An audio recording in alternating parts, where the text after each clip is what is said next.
Good afternoon, everyone. Very good to see folks here. Beyond its military aggression, Moscow has also worked to undermine Ukraine's democratic institutions. It's interfered in Ukraine's politics and elections. It's blocked energy and commerce to intimidate its leaders and pressure its citizens. It's used propaganda and disinformation to sow mistrust. It's launched cyber attacks on the country's critical infrastructure. Then, starting last March and continuing through the fall, Russia began a massive, unprovoked buildup of military forces and equipment on Ukraine's border. Nearly 100,000 troops today, with plans to mobilize twice that number on very short order. So how does Moscow explain its actions? With disinformation. It claims that Ukraine is threatening Russia, that Ukraine seeks to provoke a conflict, and that the Russian troop buildup and the tanks and heavy artillery are all purely defensive. That's like the fox saying it had to attack the henhouse because its occupants somehow pose a threat. The idea that Ukraine is the aggressor in this situation is absurd. It's Russia that invaded Ukraine nearly 8 years ago. It's Russia that is the military occupier of part of Ukraine in Crimea. It's Russia that to this day is fueling a war in eastern Ukraine. It's Russia that has failed to implement any of its Minsk commitments, indeed is actively violating many of them, and refuses to acknowledge it's a party to the conflict. It's Russia that's taken aim repeatedly at Ukraine's democracy. And it's Russia that's sending troops to Ukraine's border once again. Diplomacy is the only responsible way to resolve this crisis. We are fully committed to meaningful, reciprocal dialogue with Russia, just as we're fully committed to consulting and coordinating with our allies and partners, including the European Union, in all our discussions in all formats. We would far prefer a diplomatic path and a diplomatic solution to a crisis that Russia has brought forth.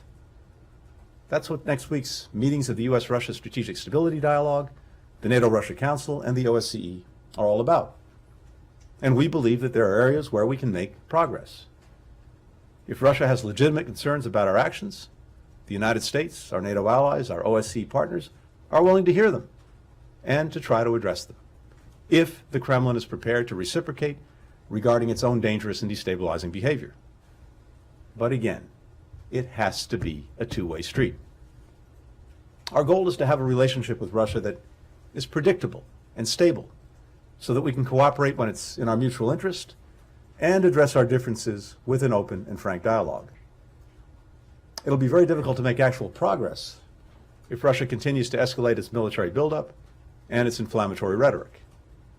And we've been clear with Russia about what it will face if it continues on this path, including economic measures that we haven't used before, massive consequences. That clarity has been powerfully echoed in recent weeks by the G7, the world's leading democratic economies, by the European Union, and by NATO. So we hope Russia makes a different choice. And again, we're fully committed to diplomacy and to seeing if we can produce results. We have questions about the nature of the request, why it came about. We're seeking to learn more about it. It would seem to me that the Kazakh authorities and government certainly have the capacity to deal appropriately with protests, to do so in a way that respects the rights of protesters while maintaining law and order. So it's not clear why they feel the need for any outside assistance, so we're trying to learn more about it. We certainly call on those peacekeeping forces and law enforcement to adhere to international human rights standards to support a peaceful resolution. There are very particular drivers of what's happening in Kazakhstan right now, as I said, that go to economic and political matters, and what's happening in there is different from what's happening on Ukraine's borders. Having said that, I think one lesson of recent history is that once Russians are in your house, it's sometimes very difficult to get them to leave.